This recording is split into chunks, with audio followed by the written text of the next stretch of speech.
Good evening, everyone. Tonight we have part two of the Dr. Carmen Johnson story.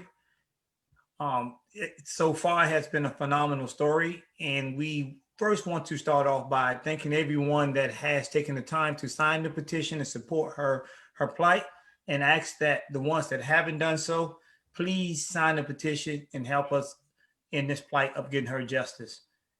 My name is James Jones from the Reinvention Center, and we have Mr. Clifton from the Reinvention Center and Selva Sippy.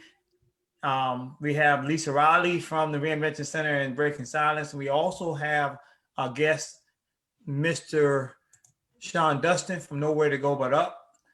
Great. He has a podcast. Sometime during the show, I will allow him to introduce himself so he can tell you where you can go and view it. I encourage everyone to view it because he has great sessions that he does.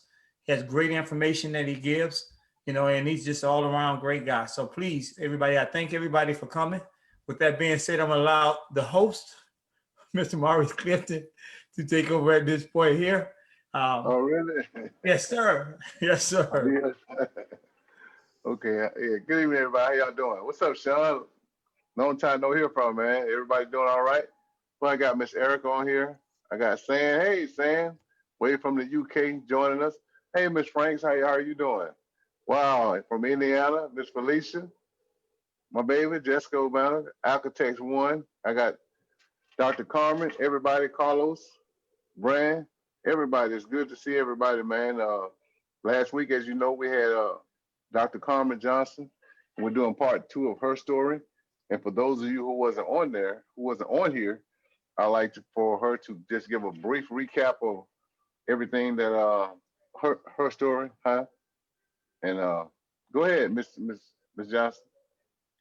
I guess I can start off with that I am a natural born humanitarian. I care about humans, animals, the earth, the universe. I care and love everything and everybody. I want to start off by saying that. And I came into this world on that frequency and vibration. Subjectively, some years ago, I was the housing chair for the state conference of Maryland NAACP. I was trying to get a moratorium to freeze the illegal foreclosures that was going on in the state of Maryland.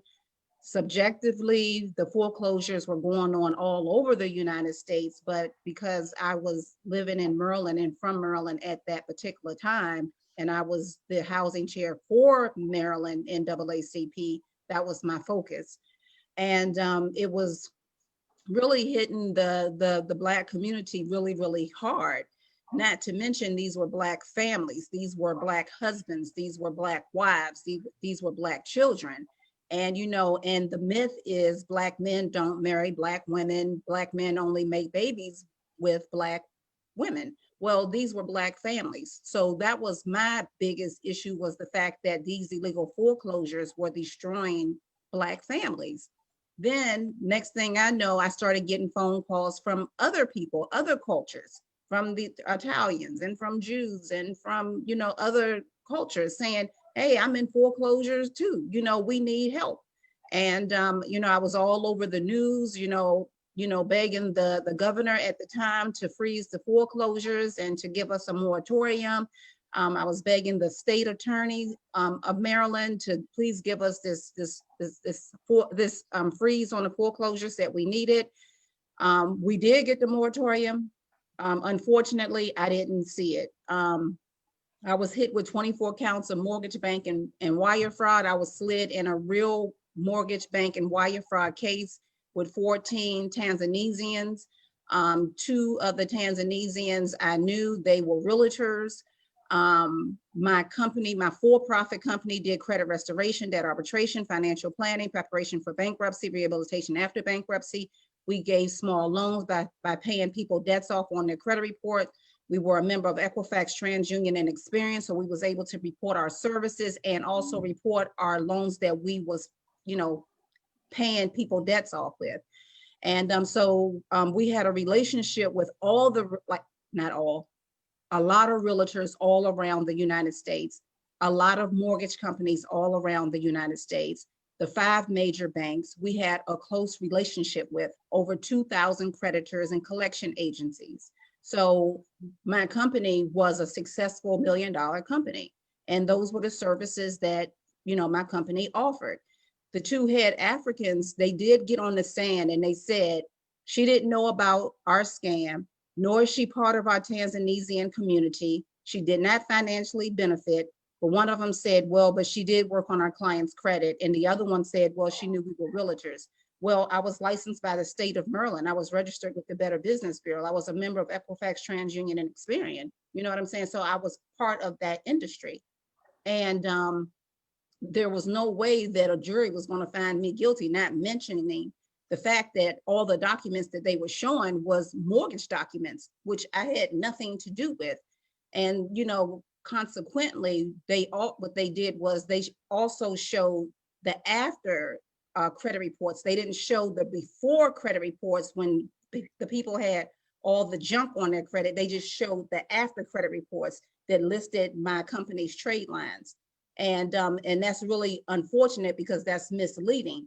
Not to mention, the judge told me before trial started also that you can't mention who you are. You can't mention your activist work. You can't mention your humanitarian work. You can't mention the NAACP. You can't mention all of this stuff. He stripped me down to who I was. So the only thing that they showed was what they wanted to show, which was the lies. And it's really unfortunate. I was arrested immediately at trial. The trial supposed to have been 8 days. It lasted like 5 days or something like that. They didn't allow my witnesses, character witnesses, to come in and speak on my behalf.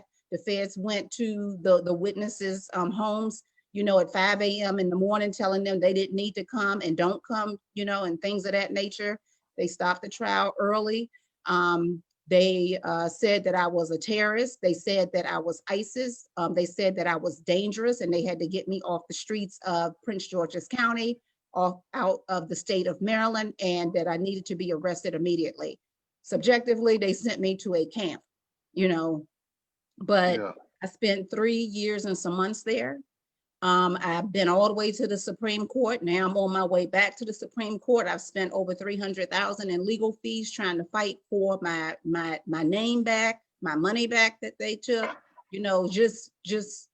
I'm just been traumatized by this whole experience. Not to mention me being at this camp where Martha Stewart went, where Jesse Jackson's daughter-in-law was, where Bernie Madoff's secretary is. She may be still there.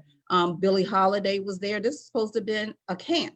I was drugged on the floor by 20 white guards. I was strangled until I passed out. I was burnt on my forehead. I mean, I'd had no idea that in prisons, jails, camps, cages, they don't like activists. They don't like people who maintain their innocence. And I was in racist West Virginia. So I had 3 strikes against me. And let me be transparent. I refuse to answer to inmate, not to mention, I refuse to answer to that because that's not my name. That's not who I am. I refuse to answer to criminal. I refuse to answer to felon. I refuse to answer to inmate. So that's probably why I got drugged on the floor. But the truth of the matter is that's not who I am. And I stand by that. And I've been standing by that. And I've been fighting that. And, the Carmen story is not just my story. Is a lot of me's that are out there. There are a lot of people that did take a plea, which I did not, that took a plea for something they did not do. And they got football numbers. You know what I'm saying? It's people that the feds got what? They rounded off a 98% conviction rate of people taking pleas. And not to mention, a lot of people are innocent and they are afraid and they take the plea. And yeah, I was scared, but it was no way that I was scared enough to lie on myself and say I did something. Not to mention, the first plea they offered me was for 30 years. The second plea, I can't remember what that was. I didn't even entertain it. And the third plea, they talked about it in the courtroom, and that was 10.5 years. Every morning when I get up and I brush my teeth, I think about I could be still sitting there if I had punked out and took a plea because I was scared for a crime or crimes I did not commit. Yeah, but Dr. Johnson, almost everybody on this panel has either been incarcerated or they're in a relationship with somebody who's incarcerated. From Ms. Harris to Sean, Sean did time in federal prison, right, Sean? And the thing is, he's came out and he's been impactful and made a difference. You know, I was a first time offender who was wrongfully convicted, and I'm still fighting my case. I think we got Brandon on here. We got Felicia. So we also got San, whose husband is Trey. He's incarcerated. So all of us are incarcerated. James, he did over 20 years. Lisa did a few years. And my thing is, right, you know, even though all of us have been incarcerated, we chose to make a difference by being here today. This is for our viewers who are on Facebook Live or wherever you're seeing that on YouTube and stuff. We're taking our story, and I think James he had a legitimate argument about the amount of time, the life sentence that they gave him. But while he was inside, he fought, you know, the same way the 33 years they gave me. You know, if I had laid down and I went to trial, they gave me 400 months. You know, but I fought, and here I am today on a panel with you. I think that God took us all through that journey for whatever purpose he has for us and for whatever difference that we can make in somebody else's life. You know, one of the things that I've learned, you know, since being home is that even though my past is painful, in order for me to make my future brighter, I had to cut the cords of my past. You know what I mean? And so I think that, you know, that the only somebody who can sully my name, that nobody can sully my name when God has my back. No matter what anybody says, nobody can do anything that could downgrade or destroy me if God has my back. I'm not, you know, and I think that if we, you, and everybody else who's been formerly incarcerated, I think that if we focus on the future and how blessed we were, you know, and able to, that God will provide an avenue for you to expose the truth. You know what I mean? That's why we push for people to sign your page, to know your story, and things like that. So what I want you to do is I want you to speak into existence your exoneration, as opposed to holding on to what they did wrong. Because one thing about it, we got the greatest judge of them all, and he'll bring all that to pass. You know what I mean? Even with Erica is with a good friend of ours, and I think that, you know, it's a transition. We talked about relationship. Brandon, he did time over 18 years. You know what I mean? And he's coming home, and I think that all of us, and I'm speaking for me personally, we should, you know, let go of the things, not forget the things that we went through, but let them go. Just like Mr. Parks has made the transition to become a successful public speaker and artist and everything. I know we are all still traumatized by some of the things that we went through in our past. We just have to find a way to help each other heal from them. This is one of the ways that we can. You know, and I like to hear Mr. Jones' take on, you know, on just what I said. Oh, I ain't gonna let you get away. Thank you, brother. You know, I definitely agree with you. The purpose of us starting the growth hour was to educate people and shed light on situations that people that haven't been in this situation or incarcerated don't know. You know, there's a lot of people that have contacted me after the shows and said, you know, I didn't know that happened that way, or it's unbelievable. You know, I didn't think that happened. You know, and I also have personal family members that experience my experience or the criminal justice system through my experience that totally look at the justice system in a completely different way now, because they understand that they're not there seeking justice. They're there to convict. You know, they're all that saying that we're innocent until we're proven guilty. No, you're guilty until you can prove your innocence. And the deck is stacked against you in doing so. You know, so, you know, I commend you, Dr. Carmen, on not taking those pleas, not punking out, not being scared. You're a rarity. You know, you're the exception. And because of that exception, you're here today to be able to brush your teeth on the outside and think what you're thinking. You know, because there's a lot of people that take the plea out of fear. There's a lot of people that take it because they're tired of sitting inside a prison and said, hey, sitting inside a jail, I'm just ready to get down to prison where I can have somewhat of more freedom than sitting in the county jail. You know, in the previous episode, I had mentioned that I've done 4 years over 4 years. I think it was 4 years and 2 months in the county jails of West Virginia. West Virginia, think about that. They kind of behind in time, man. And I was in some real Mayberry jails, and I had, they had, but I stuck it out and I persevered and I said, hey, I'm not going to allow them to weigh me down to a point where I can say, hey, I'm just going to give up on the fight and just get me here, because I had amount of time that I would never come home, because I had 115 years. So I had no alternative but to fight, so again, I think that, I applaud and appreciated everybody that comes on and supports the show. And I urge everybody to support the petitions that come through your live or that we share with you. Please sign it and share. We're not asking you to donate no funds or none of that type of stuff there because it's the pandemic. Everybody's money's tight. So just share it. Miss Dr. Carmen has her has the email for her petition up. If you are watching, take it. If not, go on my page, Lisa Riley page, Maurice Clifton page, or any other page that you may find that's associated with her and sign that petition. I was kind of disturbed. I want to apologize. I was kind of disturbed when I gave a live with Lisa Riley the other day. And because I was saying there was 800, there's 900. And I thank you for this. I definitely thank you because without the audience, there's no growth hour. There was 990 something views of last week's show of Dr. Carmen's story. But there's only 700 and something signatures on her petition. And to me, that math not is adding up, so I'm, if I feel like if you watch the show, please go in there and sign the petition. We're not asking for no monetary things and none of that type of stuff. We just want to correct the injustice. We can't correct them all. This is one of them that, we want to start and maybe the beginning among others to start holding them accountable for the things that they're doing so they can stop creating all these injustices and stop putting our loved ones in prison behind things that they know is not right, and then the justice system might, it's a big they might change it to a degree where they know people are watching them and people are not going for it.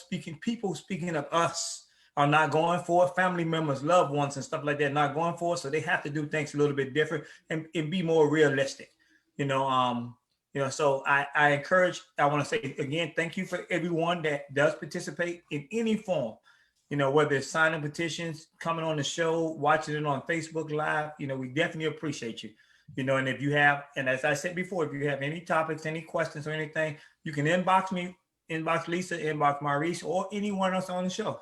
And I'm sure they will give you an answer. If you'd like to know more about Dr. Carmen's story, I'm sure she has some information where you can contact her. If you're not unsure and you want to ask her a question, hey, get in contact with us. If you can't get in contact with her, and we'll get you there. But we need your support. We definitely need that. Thank you. Yep. I'm with you, Jane. Yeah. Sir, Lisa has her hand up. Okay, go ahead, Lisa.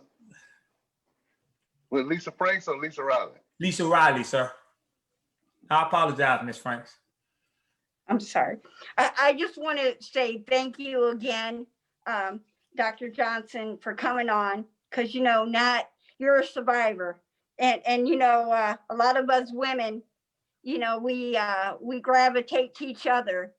And your story has helped a lot of women and gives a lot of women strength to stand up and say, I'm going to fight. So, you are helping so many people. And I'm with you. I will help you, fight with you side by side forever, for sure. And I know there's a lot more women out there that will too. You just haven't met them yet. So thank you so much for your fight. Thank you. I appreciate it. I just want to also share, it's kind of strange also because technically I have 54 or 55,000 views on my petition with only, 700 and something signatures. So just be clear. So even before I met you guys, and not to mention, and Mr. Clifton, I'm not looking back, I'm not complaining, I'm just explaining that, I No, I never said you were complaining. Yeah, I just, yeah. I contacted like 28 to 30 different organizations, you know, asking them to stand with me and support me on this. And, you know, some said, well, we're not going to do it because you're a Trump supporter. And I'm like, well, where did you get that from? And, you know, and some said, well, if you put President-elect Biden on there, then we'll support you. And I'm like, well, I can't do that either, you know, because I'm not Democrat or Republican. And so it's really, really funny of the responses or the lack of responses that I'm getting. And at least, you know, I saved over 800 and something Black families from illegal foreclosures. At least I should have 800 and something signatures from those families because I lost my home. They arrested me immediately. I couldn't even handle, I didn't get the benevolence to handle any of my business affairs, my personal affairs. I had a for-profit and a nonprofit. I didn't get a chance to do any of that.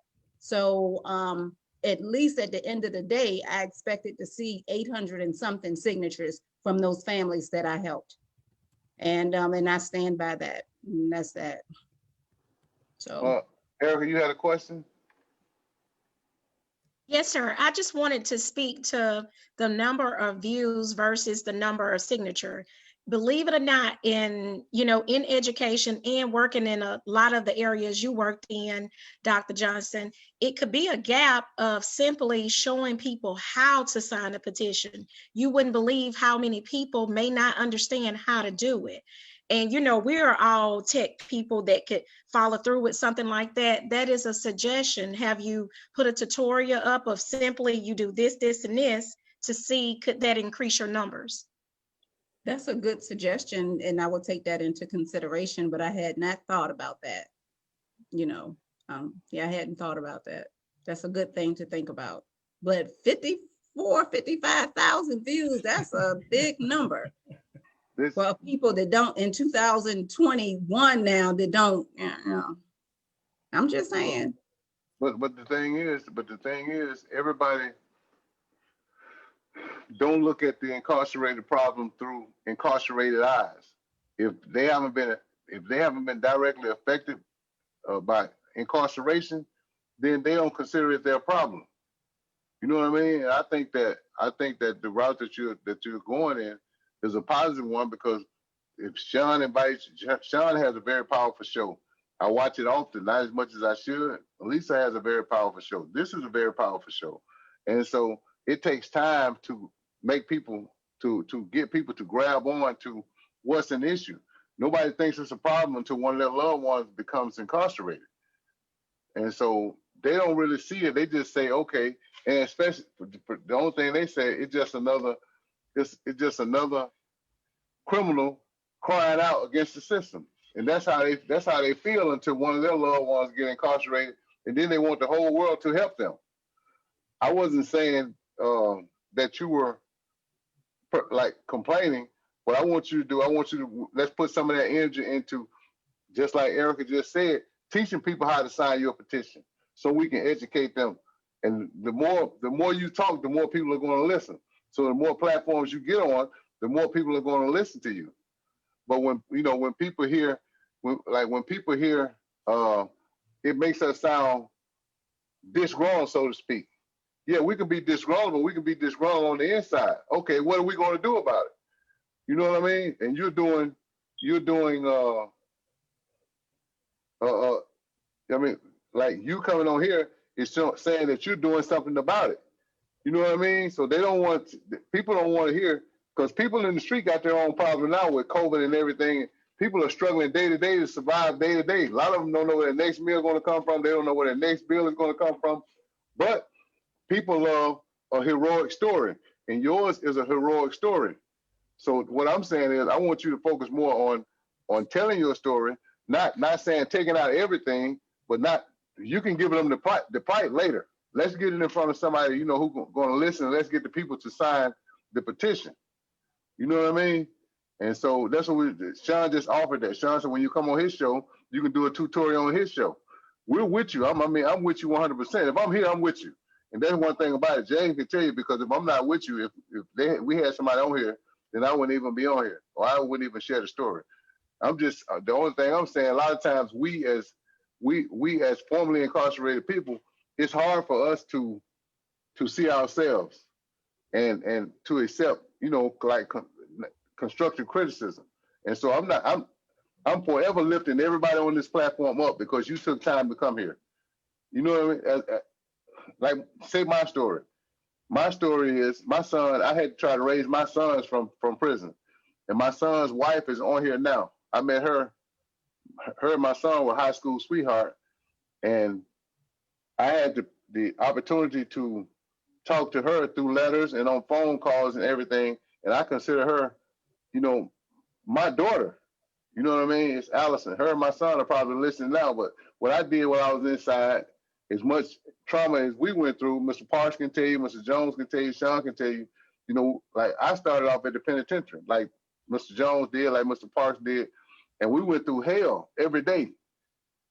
You know what I mean? We had to get up and fight for our lives every morning. But in the midst of fighting for our lives, when the doors closed, we became fathers. We became brothers where we sit down and wrote to our families and encouraged our sons not to make this mistake. I want you to tell some young girl who's going to go get her PhD and be a doctor one day that it only takes one time to get in trouble. And you can have a number and be a product of the system. You know, I want you to go out to the schools in Maryland and DC and tell the kids your story. Because once the kids hear your story and they start talking about it, then other adults are going to listen.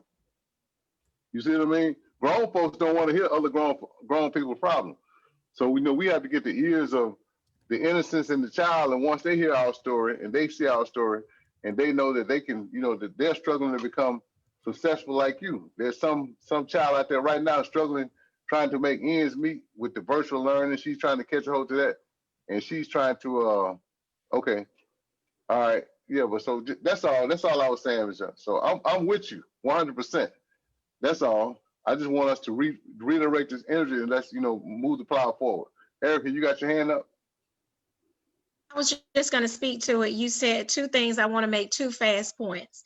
When you talked about people's basic needs, and Dr. Johnson, you'll probably know this terminology. Maslow, you know, he had the pyramid. If somebody's basic needs are not being met down here, we can't get them to get to this level.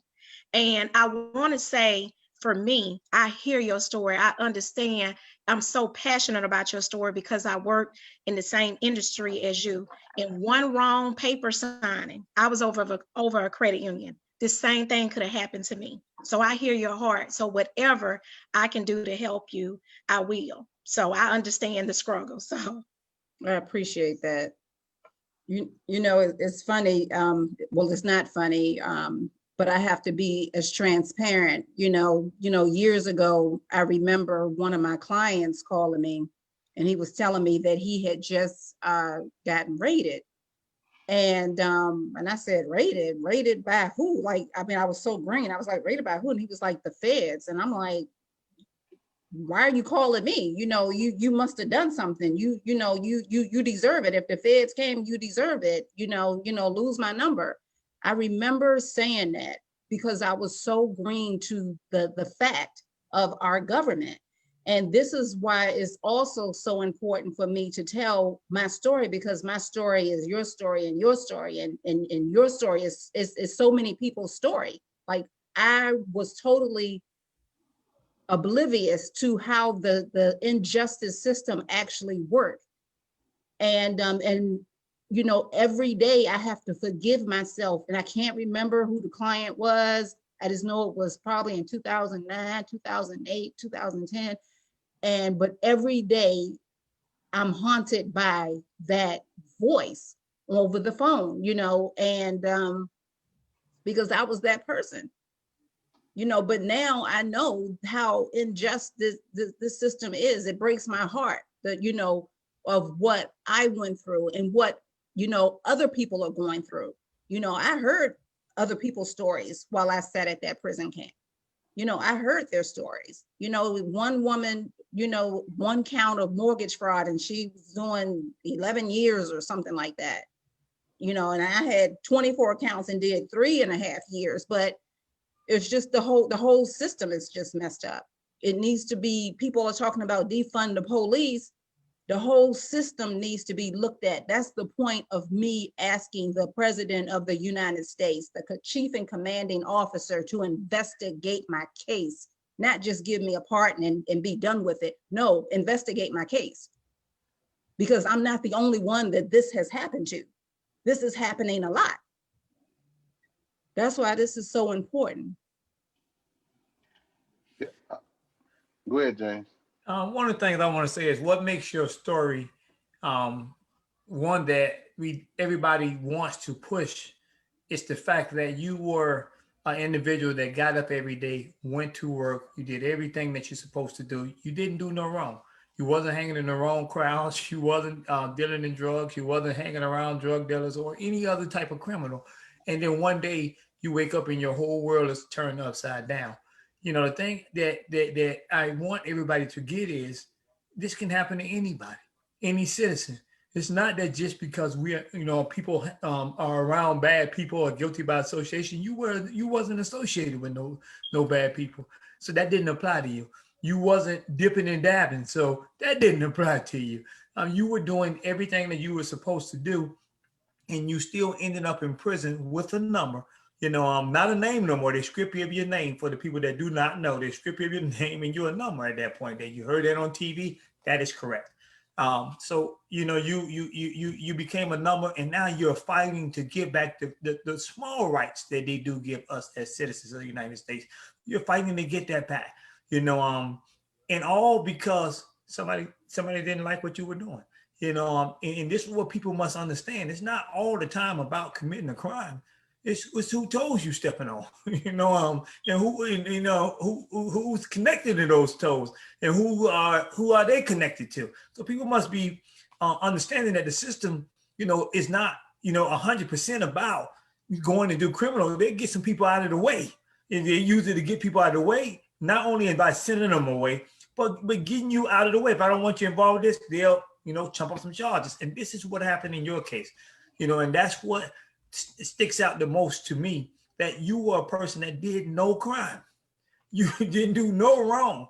It wasn't that you was at the wrong place at the wrong time. They just came in and just buffaloed you and took you to prison and treated you bad.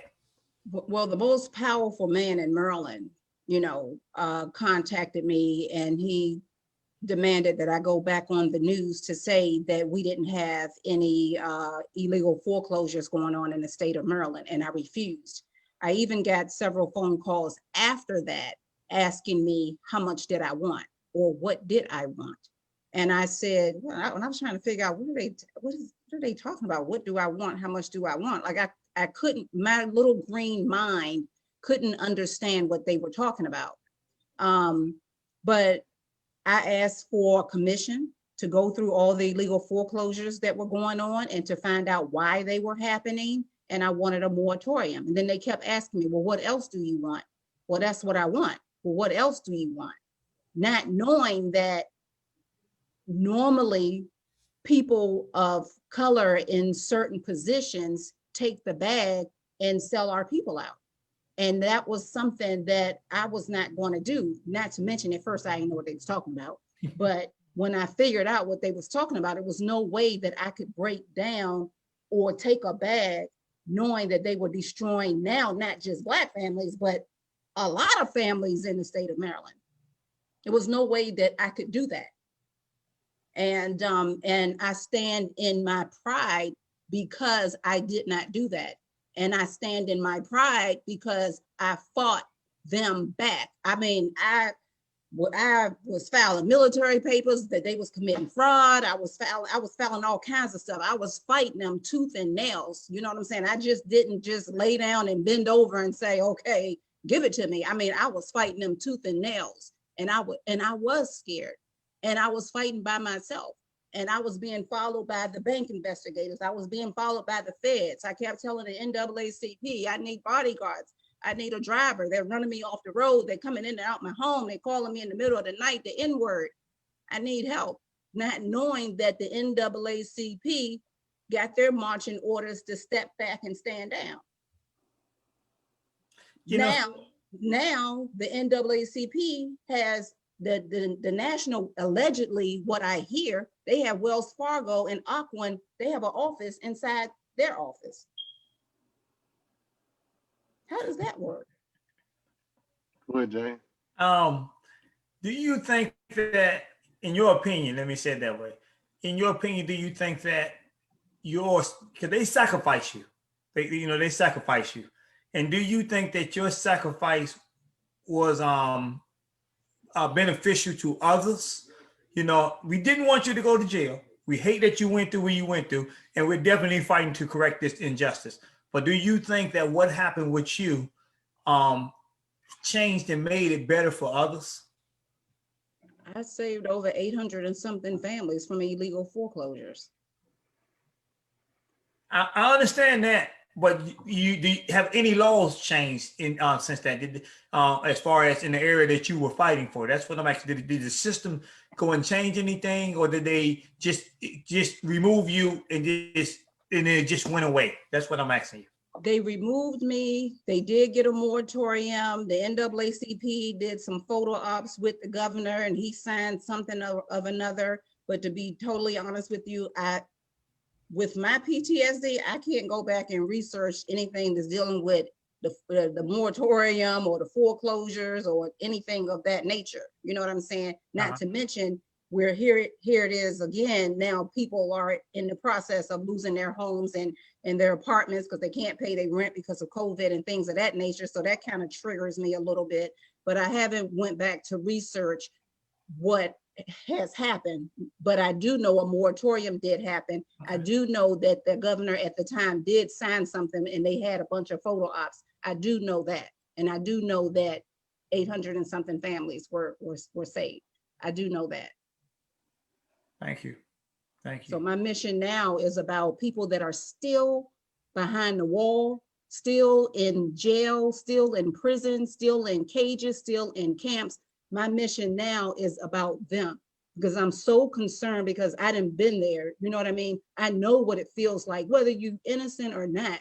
We deserve to be treated like human beings. You know, I know what it feels like to be drugged on the floor and strangled. And I can imagine what the men go through. And I was in a camp. I was in a little bitty camp with, they didn't have no guns, no wall, no cells, no fence, no none of that. I could have walked off anytime. So I can imagine what our brothers and sisters that are going through that are really in real prisons. And here it is, we got COVID. Now I saw an article yesterday or today, now they locking them down again because of, I guess what happened last week or something. Well, darn, they already in jail. Well, darn, they already been locked down because of COVID. So now what else you gonna, how else you gonna lock them down? What else are you gonna do?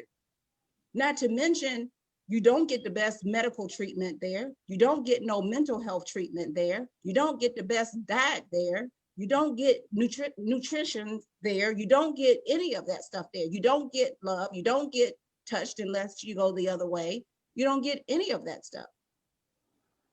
And we're in 2021, and I paid my taxes all these years, and I paid that judge's salary, that prosecutor's salary, or them Fed salary with my tax money. They took my money and they sent me to jail. For individuals that's incarcerated, do you have any organizations that you will recommend that they contact to seek some type of help?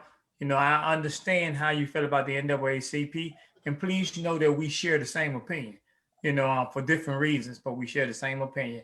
But do you have any other organizations that you would recommend to individuals in jail to reach out to, or the families of the loved ones to reach out to? I hope that I can be a part of y'all community, and I get to understand more about what you guys do so I can be a part of it. Like I said, I've contacted 28 to 30 organizations, and at least half of them deal with prison reform or justice reform or something to that effect.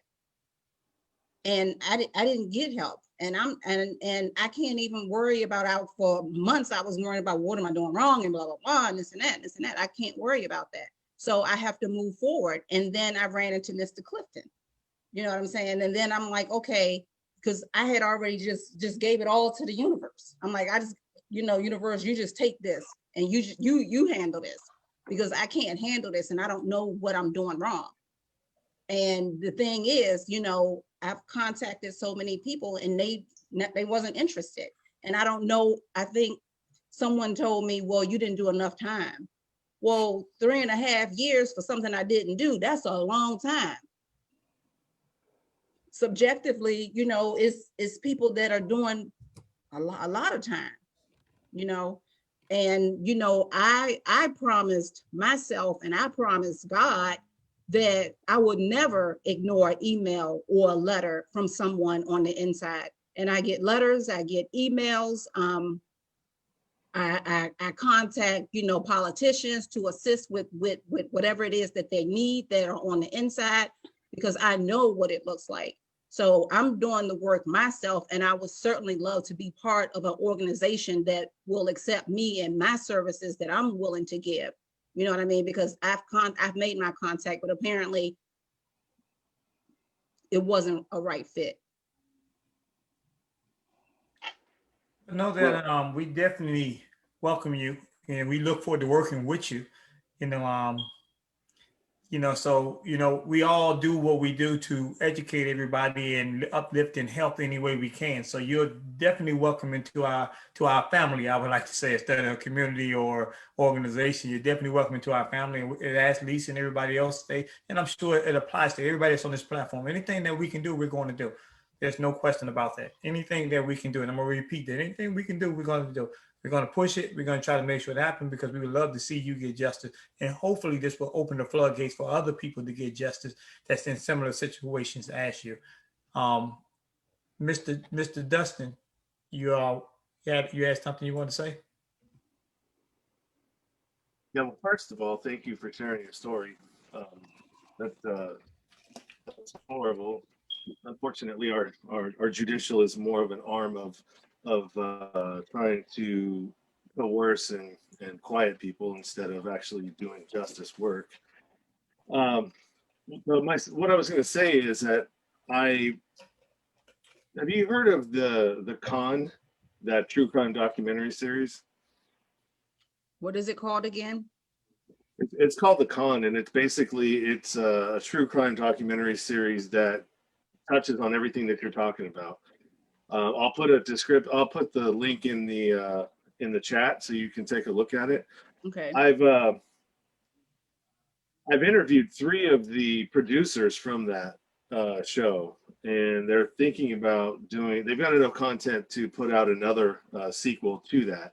And it's all about the 2008 financial crisis and everything that The Big Short and all of the other ones that came out didn't tell you, from the whistleblowers to, how it was actually done and what wasn't done about it, and the people that could have done something and didn't do it. So if I can check that out, the first episode's actually free. At least take a look at it. And when we go on my show, I'll share that to all the producers, and then maybe we can get your story as an addition to their next sequel to that, because it ties right in with the corruption. You know what the scary thing is, which is going to be in my book? When people find out what the truth really was, will blow their minds. Everybody keeps saying, oh, the five major banks, they got a bailout. It was bigger than that. It was bigger than that. Well, it's still happening now. Still happening now. So, and no one seems to care. No one seems to care. People just don't know. It's not that they don't care. It's just that they don't understand what the mechanisms by which all of this stuff is being done. Like everything is reverse of what we're told, right? So we're taught something to believe one thing, but everything is actually the reverse of that. So everybody is usually, especially the people that aren't awake yet, are running around thinking that things are one way. And we're doing a pretty good job, because there's a lot of folks right now that are starting to see the light and going, wait a minute, things, 2 and 2 don't add up anymore. Why is it 5? Why is 2 and 2 6? Why are these politicians doing things that aren't in our best interest. We get 600, and yet other countries are getting millions and billions of dollars of that money. What is that? You know, and they become really blatant about it. So, you know, hopefully with all of the signals that are being boosted, you know, from my show to James's show, Maurice, Lisa, I mean, we're all amplifiers. Basically, we're amplifying the signal of people that are being wronged, injustices that are happening, corruptions that are going on out there. And the problem is that you got too close to something that wasn't going to benefit somebody else, or you're going to be a thorn in the side and maybe actually get somebody else in trouble. And so we need to shut you up, and that's what ended up happening. Well, you know, what comes to mind also, what people need to understand, when I went to the Supreme Court the first time, it blew my mind what the ruling was. And the ruling was because even though she had little to do with this or lack of knowledge of this, a jury of her peers found her guilty. And what I realized that what's worse than taking a plea is having a jury find you guilty, number one. And number two, the second trick is a lot of times those jurors are not jurors of your peers. And you think you picking people in the community, and they really retired Fed agents, retired police officers. They are called like blue ribbon juries. And that's what I had. So the purpose of me telling my story is, and I'm not afraid anymore. Like, you know, what's the worst that they can do to me except kill me? I'm a practicing Buddhist. So, okay, I move on to the next level, and I'm being serious. But the truth is the truth. People need to understand what's really, really going on here. What's really happening. And it's disgusting. And not just poor people go to prison. They took every dime I had. And they called it substitute assets. That's illegal. You don't take someone's assets unless it's pertaining to a crime. Because I wasn't pertaining to a crime, they had to call it substitute assets. They tied my hands where I couldn't get great representation. It's so emotional, I'm sorry. Representation to represent me in these cases. And I had 4 different high profile attorneys that took my money and said, okay, we got this, we can beat this. Then a month later, you need to take a plea. Why? For what? You just took my money. You just took 50,000. Why? For what? So it's not just poor people that go to prison.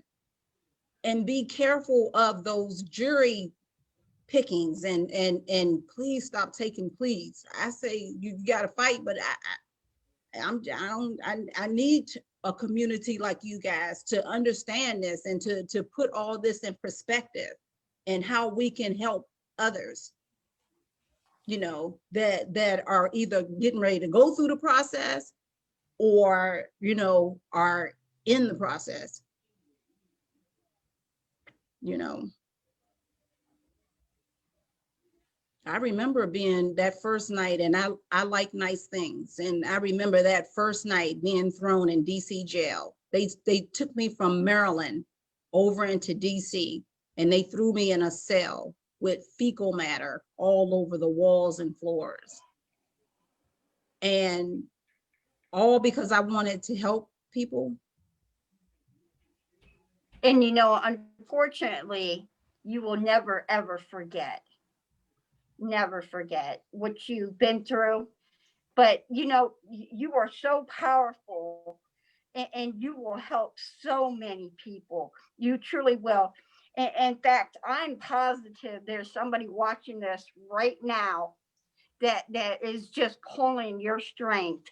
You know, you will make a change. You will definitely make a change, and we have to, you know, to for what you've been through, what we've all been through. You know, that's why God made us so strong. so we can make a change. I truly believe that. I really, really do. I remember I'm in Ohio. I was in Ohio women's prison, and a woman had a miscarriage right on the floor, and the guards got in a circle and they watched. They didn't call for help. They didn't save the child. They watched this woman miscarry on the floor. And I will never, ever, as long as I live, forget that. But you know, uh, you got to take that feeling, you got to take that anger, and you got to imply it to some good, because I truly believe that God put you in this position for some good to come out of all that horrible stuff that should have never happened to you. I really do. I mean, I believe in you. I'm definitely here for you, for as whatever you may need. And if I can't do it, I'll search and study and find who can. you know. So you found your tribe. We are here. Yeah, I appreciate that. I And like to thank, ask if anybody else, like Miss Franks, Sam Claire, or who else we have? Mr. Jones, Brandon, y'all have anything that y'all want to chime in on? How about you, Brandon? Brandon audio was messing up, so that's why Okay. he had to do what he done, but he always come to support, and we love you for that. But audio troubles, car troubles, electricity troubles. He's gonna make his way somewhere up that pole and connect that phone and come in and see us. So we love you for that, brother. Okay. I got Mr. Mr. Jones. Clifton, can I say one final thing to Dr. Johnson, please? Yes. Go ahead, Miss Harris. Dr. Johnson, I will tell you, and I won't get into this on this platform.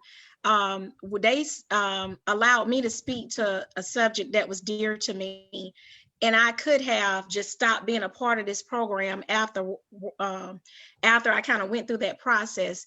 But I can tell you, I'm suffering with some harsh pain, and this right here is a healing process for me. So what I want to say, being in this group, it's going to help push you to pour. You have so much in you, so much to give back. And like Mr. Clifton talked about, we can't go backwards to go backwards. All we can do is move forward. And I just feel this so strongly. If you put your energy into pressing forward, the right person going to hear your story. And I know what it feels like to want to be vindicated of some things that you didn't do. But just hang in here and let this be a healing process. And once you begin to help others, those other things are going to be, like you talked about, the universe is going to attract some positive things back to you.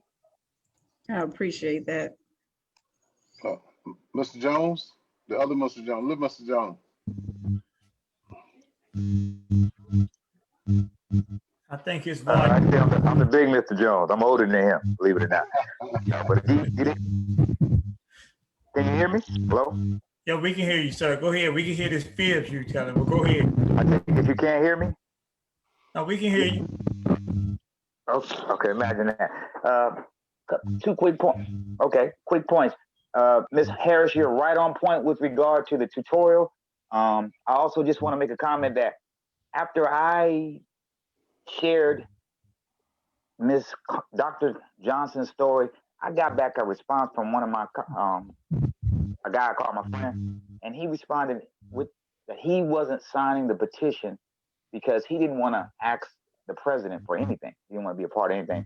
So I say that to say that a lot of crazy reasons why people may not be signing, along with what I believe Ms. Harris said, because I just believe that's right on point there, that people may be intimidated or may not know.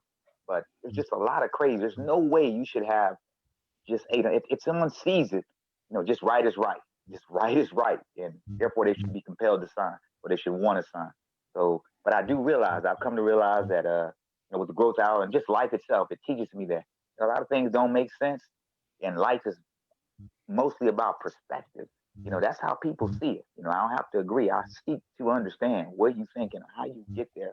And it shocked me that this dude that I call my homeboy, that was his response. And I just gave him, okay. You know, he doesn't want to ask Trump for anything. You know, but as my brother James has told me, I should have hit him with a, did he return that stimulus check that Trump, you know, or did he, you know, things that he does accept from people. You know, but Ms. Harris, you're right. I agree 100%. But the 800 people, I hear what Maurice is saying about the negativity. I don't necessarily agree with you, Mr. Clifton, wholeheartedly. I feel her passion. And you're different from me, Ms. Johnson, because I would, like you're saying, I hear this, but you're not saying it sort of kind of. Those 800 people supposed to sign, and their families supposed to sign. And I have so many questions, and I could talk a lot if I wanted to. Like, have you been in touch with anybody? Is it illegal for it? Has anybody reached out? Has anybody empathized and sympathized? If you helped me save my home, that's something I'll never forget. I'm eternally grateful for you, you know, and I just wonder, you know, I have so many questions in that regard. But yeah, Ms. Harris, you're right on point, the tutorial. And I want everybody to know that I realize that it's a lot of foolish or reasons that I don't understand that people can make decisions on not signing. But 55,000, you know, just right is right. If you see somebody doing something wrong, if you saw somebody with their foot on somebody's neck, if you saw somebody choking a child, you just stop. There's certain things. You know, I don't know. You know, those are my comments. You know, one of the biggest Black organizations today, I was in contact with them, and they said that they wasn't going to support me because I was asking the government for something. And so then I said, well, subjectively, you guys are on every corner asking people to vote for the same government that I'm asking something for. And I was just so puzzled by that. Like, you're getting on me saying you're asking the government for something, but yet you're telling people to go vote for the government. So I've heard a lot of strange things, but I have to move forward. And again, I have to keep saying that this story is not just about me, it's about everybody that I left behind that are still in those cages, in those jails, behind that wall. The suffering that goes on in there is just, no one deserves to suffer like that. And these football numbers that they are giving people are just crazy. It doesn't make sense. You know, this one woman told me, she said that she had faxed a letter from her boss. She worked at a mortgage company, and she faxed a letter, and she didn't know what the letter consisted of. And she took a plea and got 3 years. I said, you took a plea for that and got 3 years for that? Like, is the numbers that they are giving people are just ridiculous. Not to mention, a lot of them are statutes and codes and rules. They're not laws that people are breaking, and people don't understand that. It's just terrible. It's real bad. It's more of the little fish. It's the little fish that get corralled in, and that they can put in front of a plate and say, look, this is what we're doing about it. But these little people are just a distraction or a misdirection to get away from the ones that are actually responsible for it. Yeah. Ms. Franks or Ms. McClare, would you like to say anything before we get ready to wrap this up? Mr. Frank, you want to unmute yourself? Ms. Franks? Ms. McClare? Okay, everybody's shy. James, I just think that, man, it's been a great show. We just need to find out how we can get people to share her story more and just keep pounding the pavement. You know, just hopefully it'll catch on, you know. So we'll have to put our heads together with Lisa. You know, me, you, and Lisa, and just put our heads together with Sean and see how we can get people to share it more. You know, just come up with a way. And so we ask that you continue to come on and support us too, Ms. Johnson, Dr. Johnson, and you know, we'll keep you in our prayers, and we'll keep you, you know, on our pages and on our lips, and just maybe people can talk about your story, and sooner or later to catch on. It takes time, you know. Sooner or later people catch on. Sometimes you can come back a month later or two. Maybe we hit some of the other organizations, share them in some of the groups so it can catch on in some of the groups. So, it's been a pleasure meeting you, knowing you, and our work is just beginning. So I pray and hope that everything goes well. And like Ms. Harris said, if you just keep talking, it'll get in front of the right person through one of us, somehow, some way. Before you know it, you'll be able to tell how we were a stepping stone for you to get your story heard. And so, I thank you. It's been a pleasure. James, you got anything you want to say?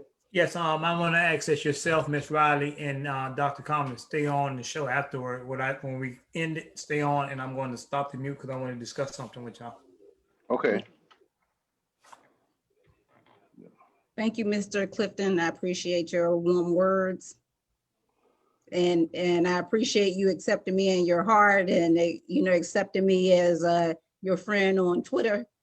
And that, the universe or God put on your heart to respond to me. And I didn't know you or who you was or who you are. I was like, I'm gonna send my story to him. And, I'm at a place in my life where I'm listening to what the universe is saying. And so I just appreciate you. I just want you to know that. I appreciate all of you. I appreciate all y'all kind words. I appreciate the love. But also the goal is to help other people as well that's in this situation or are still behind the walls. All right. Do your thing, James. All right. Well, with that said, everybody else, I want to say good night to y'all. Thanks for coming. We definitely appreciate you, and we'll look forward to seeing y'all next week.